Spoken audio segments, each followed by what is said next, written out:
तुटला तेव्हा सेनापती म्हणाला बहुत बढ़िया। मग राजाला राग आणि राजाने सेनापतीला जेलमध्ये टाकलं। पुन्हा सेनापती म्हणाला बहुत बढ़िया, जेलमध्ये टाकलं बहुत बढ़िया। राजा म्हणाला की नालायक सेनापती, इकडे माझा बोट तुटला आणि हा म्हणतो बहुत बढ़िया। 2 महिन्यानंतर राजा सैनिकांना घेऊन जंगलात शिकारीसाठी जातो आणि राजाची आणि सैनिकांची होते चुकामुक।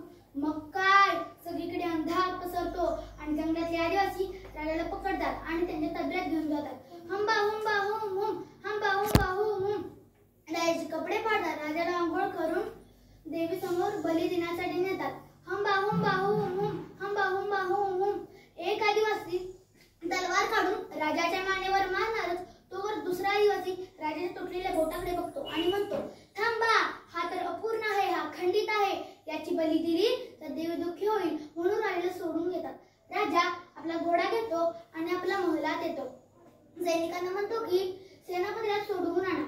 2 सैनिक जातात आणि जेलमधील सेनापतीला राजासमोर आणतात आणि राजा सेनापतीला सर्व घडलेली हकीकत सांगतो। सेनापती म्हणतो की बहुत बढ़िया।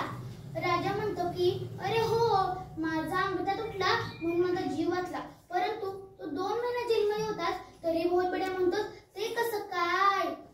मग सेनापती म्हणतो की राजा, मी तुझा मित्र जेलमध्ये नसतो तर तुझ्या बरोबर आलोच असतो आणि तुझ्या बरोबर मला हे पकडलं असतं। तू तर अपूर्ण आहेस म्हणून तुला सोडलं असतं, परंतु मी तर पूर्ण आहे, माझी तर मान कटली असती ना, म्हणून बहुत बढ़िया।